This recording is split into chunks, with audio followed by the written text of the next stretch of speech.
నియోజకవర్గంలో శాంతి భద్రతలకు ప్రాధాన్యత. ఎమ్మెల్యే పొన్నూరు నియోజకవర్గంలో శాంతి భద్రతలకు అత్యంత ప్రాధాన్యత ఇస్తానని, అసాంఘిక కార్యకలాపాలను సహించేది లేదని ఎమ్మెల్యే ధూళిపాల నరేంద్ర కుమార్ మంగళవారం తన కార్యాలయంలో మీడియాతో మాట్లాడుతూ పేర్కొన్నారు.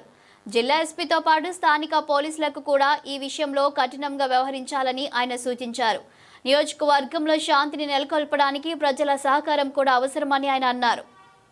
పొన్నూరు నియోజకవర్గంలో మనం శాంతి భద్రతలు కాపాడేదానికి ఎటువంటి రాజీ లేదు.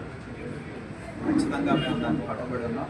ఎటువంటి దీనిలో కూడా ఎందుకంటే అవాంఛనీయ సంఘటనలు జరుగుతున్నాయి. నిన్న మొన్న నారాపూర్ మనం చూసాం. ఎప్పుడు కూడా నాకు ఊళ్ళో ప్రజలు చెప్తున్నారు, ఎప్పుడో 25 సంవత్సరాల క్రితం జరిగింది. మరి దానికి అనుకోకుండా ఊహించని సంఘటన అది నారాపూర్లో కూడా. దాని మీద కూడా పోలీస్ యంత్రాంగాన్ని కఠినమైన చర్యలు తీసుకోవాలని చెప్పి కోరడం జరిగింది. అలాగే శాంతి భద్రతలు ఎక్కడైనా కానీ పట్టణంలో కూడా రోడ్డు మీద తాగటాలు కానీ, లేకపోతే రోడ్డు మీద ఎందుకంటే మనం చూసాం మొన్నే సొసైటీలో ఒక బాలిక మీద అత్యాచారం జరిగిన సంఘటన ఇంటే చాలా ఆశ్చర్యం జరుగుతూ ఉంది. కాబట్టి మేము పోలీసులకి ఖచ్చితంగా చెప్పడం జరిగింది. ఎవరైనా ఏ పార్టీ అయినా కూడా చెప్తా ఉన్నాం, రోడ్డు మీద తాగటాలు, బహిరంగంగా ఇది చేసుకోవటాలు, అర్ధరాత్రి పూట మీద రోడ్డు మీద విరంగాలు చేయటాలు,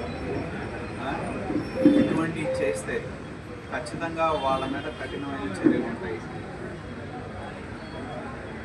పోలీస్ యంత్రాంగానికి ఎస్పీ గారిని కోరాం, గతంలో కూడా చెప్పాం. గుట్కాలు కానీ, మట్కాలు కానీ, దౌర్జన్యాలు కానీ, రోడ్ల మీద విరంగాలు కానీ, ప్రజలకు కూడా నేను కోరేది ఏంటంటే, మీరు ఏదైనా బర్త్డేలు చేసుకుంటే ఎక్కడైనా ఒక ప్లేస్ చూస్ చేసుకోండి. నడు రోడ్ల మీద బర్త్డేలు చేయటాలు, అర్ధరాత్రి కూడా తిరగటాలు, ఇటువంటివి కానీ చేస్తే పోలీస్ యంత్రాంగం చర్యలు తీసుకుంటుంది.